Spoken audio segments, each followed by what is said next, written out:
You're right. It was. Takes a key and a lock.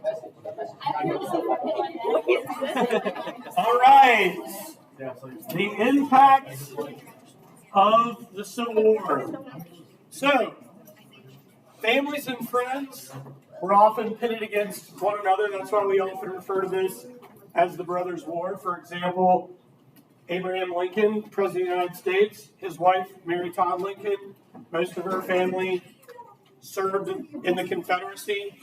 Another family that was split apart was Henry Clay's family. We do see a lot of families like on the border, like the border of Virginia and West Virginia, the border of Tennessee and Kentucky, Kansas and Missouri. Those families very much got split apart and divided. Disease, hang in here with me, guys. Disease was a major killer during the war. Nearly 620,000 men died in the Civil War, and roughly 416,000 of those deaths were caused due to disease and malnutrition. I do think it's important that we understand, even though we already know that weaponry advanced rapidly in this war, we also have a lot of advancement in medicine, prosthetics, urology.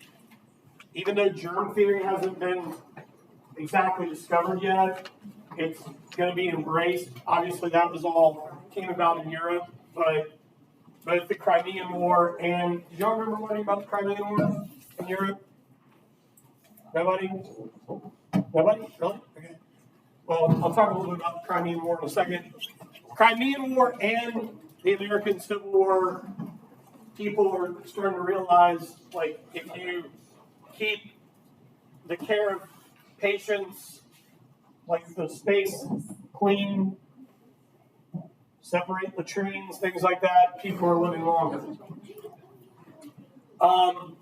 Also, I'm going to talk about the role of women in medicine during this war as well, momentarily. The combat was brutal. Many soldiers were injured for life, physical and mental.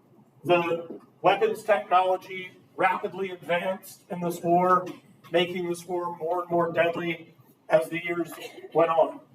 A lot of wartime diaries and letters from both soldiers and civilians give us an idea of what life looked like in the war. We already talked about Mary Boykin Chestnut's diary. She's a Southern perspective from a civilian.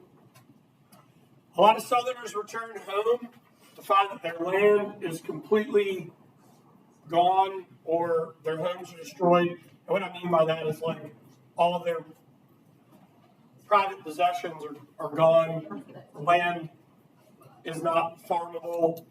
The collapse of the Confederacy also made Confederate money worthless. The Confederacy went through something that you may have heard of before. Have you ever heard of hyperinflation before? This is when the value of money becomes absolutely worthless, but the price of goods skyrocket. And yeah, a period of time where you guys would have learned about that would have been like in Germany after World War I. Large numbers of prisoners of war on both sides. Actually, the two wars, like no one had ever seen the level of POWs captured were both the American Civil War and the Crimean War. Are y'all familiar with the Geneva Accords? The Geneva Convention? When we think about the Geneva Convention, like the rules of engagement, the treatment of POWs, the first thing we think about is World War I and World War II, but that whole thing happened as a result of the American Civil War and prior to that, the Crimean War in Europe. They were horrifically deadly, but the treatment of POWs was horrible. Guys, please hang in here with me. Thank you. Hang in here. For example, Andersonville, Georgia. This was like one of the deadliest POW camps in the South. There were northern versions of this as well, like Elmira, New York, which they called Elmira. I'm going to explain why Andersonville was so horrific and deadly. Women were left in the north to run businesses and in the south to run farms, also to keep the homes together and to raise children. And this became a struggle. Like one instance in Richmond, when Confederate money was worthless and the price of goods rose, there were like women that were begging for food in Richmond. One particular situation that popped up in a woman's diary, she went to a grocer to beg for food. She said, I have 5 children to feed. And he said, well, I guess you're going to have to decide which kids you're going to feed and which ones you're not going to feed. It's pretty brutal. Women served as nurses, spies, and soldiers on both sides. Clara Barton, nicknamed the Angel of the Battlefield, Civil War nurse and founder of the American Red Cross. Prior to the Civil War in America, it was really unpopular for women to be involved in medicine. But during this war, women on both sides come into the field of nursing. And after this war, the role of women in medicine totally changes. African Americans fought for the Confederacy and the Union, but I want you to understand that it's only estimated that maybe about 5,000 African Americans served in the Confederate military, where as many as 300 to 350,000 served in the Union Army. Sadly, African American soldiers were discriminated against, paid less, and served in segregated units. A really famous one was the 54th Massachusetts Regiment. This is the first African American regiment. This is the regiment where 2 of Frederick Douglass's sons served. They were led by Colonel Robert Gould Shaw. A lot of them were killed in the attack on Fort Wagner in South Carolina. Has anyone ever heard of the film Glory before? Won a number of Academy Awards. It's a really, really powerful film worth checking out. So, if you're wondering why Andersonville was so deadly, this is the problem. This encampment is just a fort built for a couple thousand people. They crammed as many as 12 or 13,000 into this fort. This creek, Stockade Creek that runs through the fort, well, it's not only the source of drinking water, but it is also where everyone's waste flowed to. So a lot of people in Andersonville died of dysentery. There's only one Confederate that was executed for war crimes after the Civil War. That is Captain Henry Wirtz, who served as commandant of Andersonville Prison. A little bit closer to home. Are y'all familiar with Belle Isle? You ever heard of Libby Prison before? These were pretty horrific prison camps here in Richmond. And there on the right, Clara Barton. But like I said, it's not just Union POWs that suffered. Confederate POWs suffered in places like Elmira in New York, Camp Douglas in Illinois, just to mention a couple. Any questions up to this point? All right, problems with peace. After the war ended, significant questions. How would the newly freed slaves be integrated into society? A lot of people in the North figured that the South would push back on this, which they will. How would the former Confederate states be reintegrated into the Union? Not everybody saw eye to eye on that plan. In fact, there are multiple plans that are proposed. What are you going to do with President Jefferson Davis and the former Confederate leaders? Do you arrest them? Which is what they did with Jefferson Davis. He was imprisoned in Fort Monroe in Virginia. But not all Confederate leaders were in prison. Who's in charge of Reconstruction? Is it the president? Is it Congress? Is it a mixture of both? Also, what would it look like? Think about the fact that Southern life was totally upended. Farms and crops were destroyed. Slaves were free, which didn't impact every Southerner, but it impacted their status quo, at least in their minds, which is crazy, right? That's what leads to this, deep-seated racism that will cause the rise of the Ku Klux Klan. cities like Richmond and Atlanta were burnt to the ground. So a lot of Southerners remained very defiant during Reconstruction. Some would declare that Reconstruction was worse than the war itself.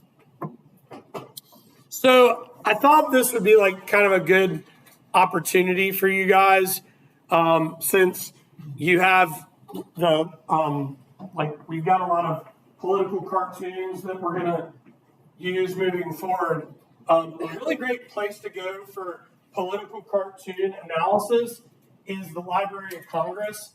So I pulled some Library of Congress analysis on this cartoon. It's called A Proper Family Reunion. And what it shows is Benedict Arnold, the devil, and Jefferson Davis all stirring what was called the treason toddy. So they're like all in league together in hell, and that's sort of the perception that Northerners wanted people to have about Jefferson Davis. You might be wondering why Jefferson Davis is wearing women's clothing. Well, here's why. When Davis escaped and was eventually captured in Georgia, he had thrown his wife's shawl to try to disguise himself. And then the rumor just kind of cascaded into him being disguised in his wife's dress to try to hide himself, even though that didn't really happen. So that's why he's depicted that way in the cartoon. Questions about the cartoon? Anything at all? Yeah. Who's the guy on the left? Benedict Arnold. Yeah, the traitor from the Revolution. Oh, never mind. Sorry. So the devil's like, it's good to have my sons back together. Yeah. All right. So African Americans, after the war ends, are now free. And a lot of former slaveholders are going to try to keep their slaves as property. They actually are going to attempt to try to take this to the courts. That's why in Lincoln's last days in office, what is he pushing for the passage of? What amendment? 13, to ban slavery. So there will be no legal ground to stand on to keep the institution going. Many former Confederates are going to resist emancipation, either legal or by, keeping their former slaves on their land. But some slaves strike back, right? But not all. Why might some slaves stay where they are? They're now free. They have nowhere else to go. This is going to lead to a really messed up system that I'm going to talk to you about here shortly called sharecropping. Has anyone ever heard of that before? I'm going to talk a little bit about sharecropping and tenant farming. Sometimes, though, former slaveholders that try to keep these newly freed African Americans enslaved actually met a great deal of violence. So there's a lot of uprisings that occur after the war ends. Tens of thousands of freed slaves set out to try to find loved ones, set out to find work. A lot of African Americans after the war are going to take advantage of the Homestead Act to go west and farm. Have you guys heard of the Great Migration before? We're not there yet, but we're not far from it. We'll be getting into that here in the not too distant future. 40 acres and a mule was a promise that didn't always come to fruition.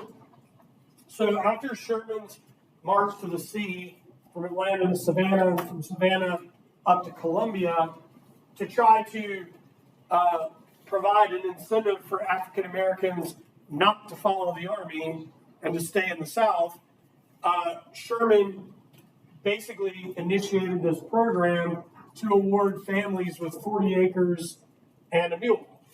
The problem was that a lot of these promises didn't come to fruition because African Americans would have claims after the war, and then once the dust settled and the war was over, here come people with their deeds saying, this land actually belongs to me, not to you. And then it ends up in the courts. And I mean, some people, it worked out. The 40 acres and a mule worked out, but a lot of people it did not work out. So it was not a done deal when those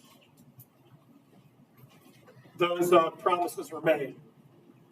The church became the center of the African American community. This will also become the center of what we will talk about here momentarily, called the Freedmen's Bureau. Are you all familiar with A&E churches? African Methodist Episcopal. They get really going in the Second Great Awakening. A lot of them were actually used as stops along the Underground Railroad. And during this post-war era, we start to see the growth of more A&E churches for these free African American communities. I mean, two of the largest free black communities in the American South at the end of the American Civil War were Richmond and Petersburg. And the A&E churches in those communities were instrumental in educating African Americans after the war. So that's the goal here. The goal is to provide emancipated slaves with educational opportunities and job training. However, those rights are only, and those opportunities are going to be short-lived. So this is a group of free African Americans in New Bern, North Carolina, right down on the coast of Carolina, not too far from, are y'all familiar with like Topsail Island? New Bern's not far from Topsail Island. Questions up to this point? All right. The Freedmen's Bureau was one of the sort of shining lights for the emancipated slave in the post-war era of Reconstruction. It went into effect a month before the war came to an end. So it actually went into effect on March 3rd, 1865. It was known as the U.S. Bureau of Refugees, Freedmen, and Abandoned Lands. The guy that headed it up was Union General Oliver O. Howard. He had served as a Union commander for most of the war, had been involved in like some major battles like Chancellorsville. He is actually the namesake. Are y'all familiar with Howard University? Very prestigious HBCU. He's the namesake of Howard. Howard was established in 1867. The Bureau's main goal was to educate. So it's estimated that about 200,000 African Americans learned how to read and write through the Freedmen's Bureau. It was very much tied to religious groups. A lot of abolitionists, mostly women and preachers who were men, left the North, went to the South to get involved in the Freedmen's Bureau. So most of the educating took place in churches. And that's why the A&E churches became vital to this process. We then start to see the development of more HBCUs as a result of the Moral Land Grant Act. Howard, Hampton, Norfolk State, Fisk, North Carolina A&T, Tuskegee, later Virginia State. The list just goes on and on because over time, more of these colleges are going to be established. The two early colleges that make the biggest splash for the HBCUs are going to be Howard, Hampton, and then Fisk is going to be part of that discussion, but that's going to happen later. Do y'all know where Fisk is? It's in Nashville. Okay? So, as I previously mentioned, the Freedmen's Bureau also has sort of a religious motive as well. Poor whites are also aided through the Bureau, those who are willing to receive the support and the help. The problem here, though, for the Bureau is it could have been far more effective. However, politics, racism, corruption, and a lack of funding created problems for the Bureau.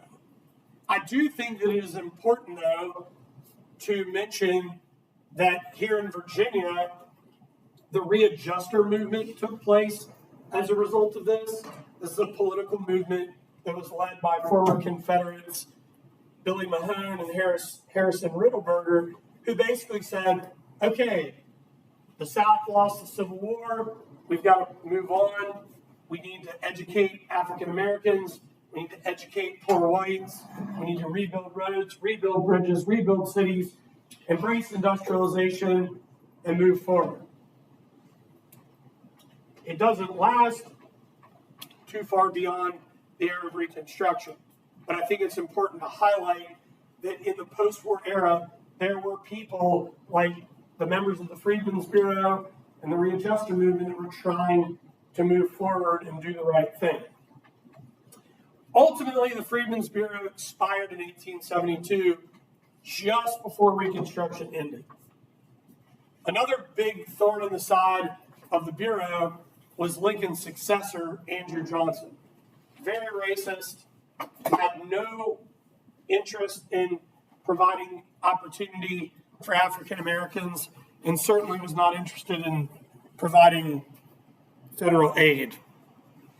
So on the left, we have Oliver O. Howard, leader of the Freedmen's Bureau, and on the right, that's what a typical Freedmen's Bureau classroom looked like in an AME church, where you're having kids from 4 and the elderly to 94 all being educated in the same place. Any questions up to this point? All right.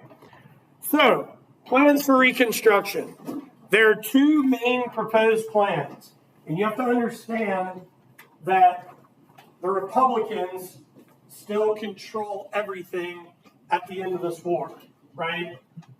There are some Northern Democrats in Congress, but the numbers aren't that robust. So Lincoln, as the war's coming to an end, is pushing for the ratification of the 13th Amendment. He is also pushing for what is called the 10% plan. Lincoln wants Reconstruction to be quick. And the goal here is have 10% of the white male voting population of the former Confederate state pledge an oath of allegiance, write a new state constitution, ratify the 13th Amendment, and come back into the Union. He wants to see this process happen quickly. However, Lincoln is what we would consider a moderate Republican. The more radical Republicans, led by Thaddeus Stevens in the House of Representatives from Pennsylvania and Charles Sumner of Massachusetts in the Senate, remember he's the guy that got beaten on the Senate floor by Preston Brooks, they want a more punitive approach. They believe that what they're going to push for is called the Wade-Davis bill. They believe that 50% of the voting population in a given state should pledge the oath of allegiance. Lincoln felt like this plan was too stringent, so he actually used a pocket veto, let the bill expire. The Wade-Davis bill ultimately died. The 10% plan is still on the table. Help me out, guys. Why can't Lincoln follow through with the 10% plan? Very good. He's assassinated. And that's going to take us to his assassination. So on the left, we have Lincoln's vice president, Andrew Johnson, Taylor from Tennessee. And on the right, we have Lincoln trying to mend the country back together.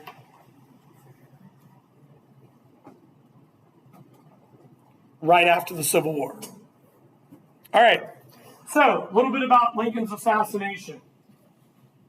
Lincoln, this is kind of nuts, I don't know if you all know this, it was public knowledge that Lincoln would be at Ford's Theater watching Our American Cousin, like on posters and broadsides. this evening, President Lincoln will be attending this play. It's a benefit, blah, blah, blah.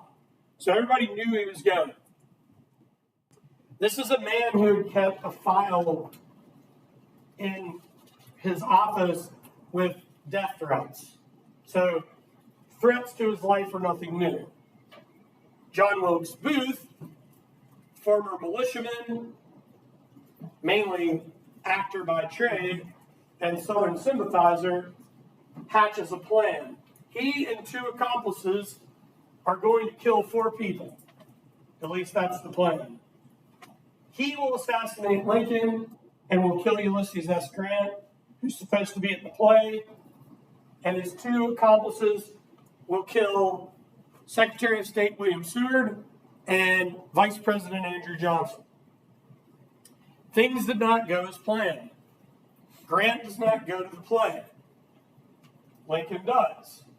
So, after having a few shots of brandy, he gets the liquid courage to follow through with the assassination, sneaks past security, goes to the presidential box in Ford's Theater, and with a Derringer pistol, shoots Lincoln in the back of the head.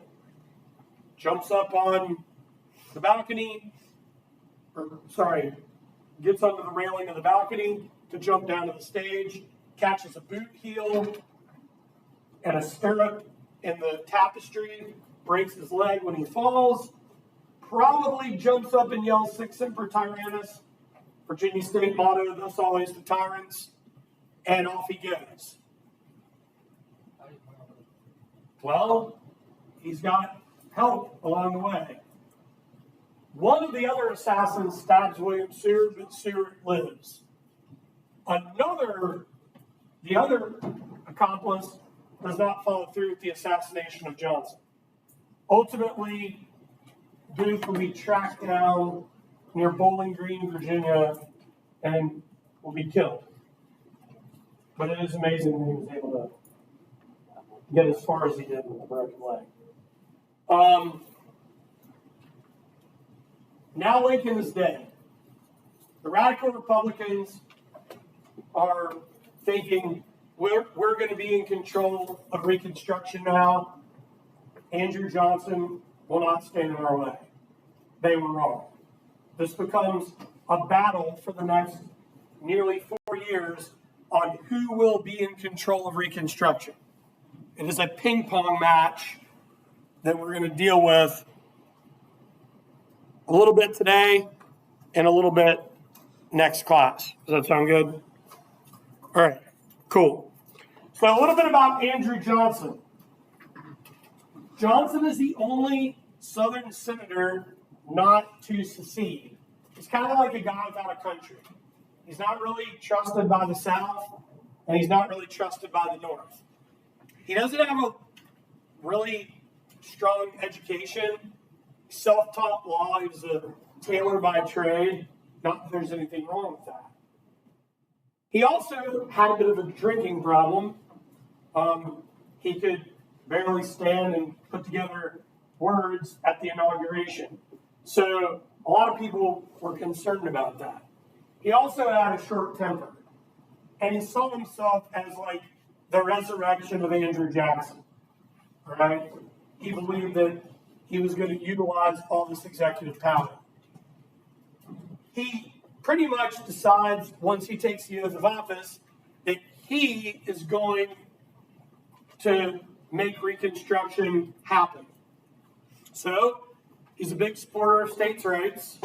He adopts most of Lincoln's Reconstruction plan, offers pardons to high-ranking military officials. He will later pardon Confederate President Jefferson Davis, which created a lot of outrage. And he did not care about the passage of Jim Crow laws in the southern states. In fact, he cared very little about the rights of African Americans. And that is going to be one of the big problems that will cause strife between him and the radicals. The radical Republicans, they want the Freedmen's Bureau to be rechartered. They want African Americans to be able to get the right to vote. They want African Americans to have the ability to get jobs, not him. In fact, this is a cartoon of him kicking the Freedmen's Bureau. Get the joke? Because a cabinet or chest of drawers, another name for it is a bureau. He's kicking the bureau down the steps of Congress. So, let's talk a little bit about Jim Crow. Who is Jim Crow?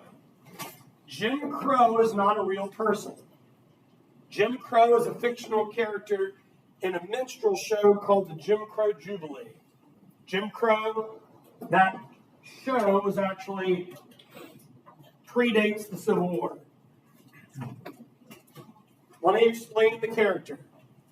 In Jim Crow's mind, this guy, in his mind, he is well-dressed, articulate, highly educated, and upwardly mobile in society. But in reality, in the show, that's how he sees himself, but in reality, he's the butt of the joke. That's the premise of Jim Crow laws, right? African Americans are now free, but laws, known as black codes, which are just another name for slave codes, better known to us as Jim Crow laws, make their freedom a farce. Does that make sense? I don't know if you've discussed that before in a previous class. So, this allowed for African Americans to be forced into hard labor. If they don't want to continue their work contracts for little or no pay, they could be beaten and put on chain gangs. They could not serve on juries. They could not buy land in some cases, or even rent or lease land.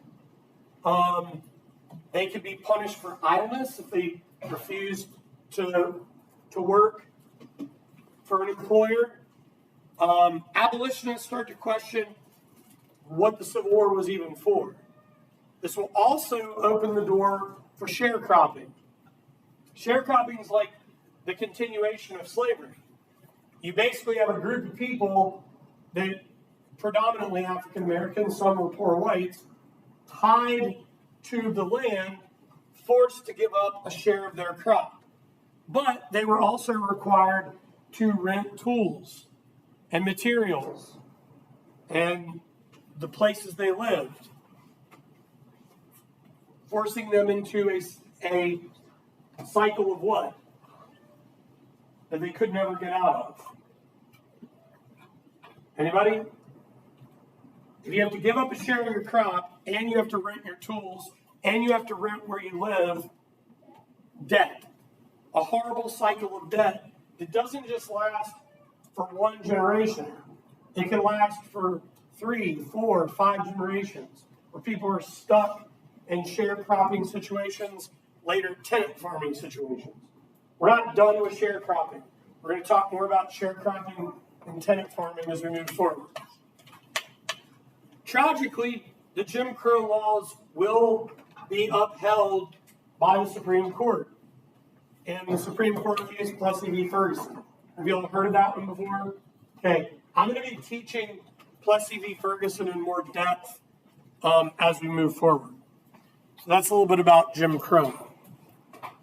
All right, so Congress versus presidential Reconstruction. Congress, during the Civil War, dominated by Republicans, had done whatever it wanted to do. They passed all types of laws that favored the North. The Morrill Tariff, the Morrill Land Grant Act, Pacific Railroad Act, Homestead Act. But now that the war is over, if the South re-enters, African Americans are now free, the Three-Fifths Compromise is done, and Northern Republicans know that Southerners are going to try to prevent African Americans from voting and holding office, which will just give them more power in the House of Representatives. Does that make sense? Because they'll have more representation.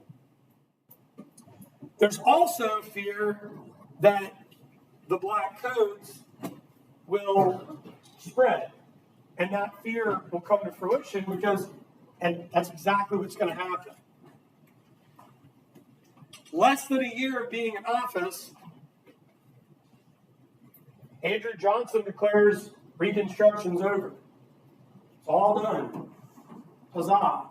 But that's not going to be the case because the Republicans are going to step in Congress and take control of this whole thing. Thank you. So, Southern states reintegrated into the Union.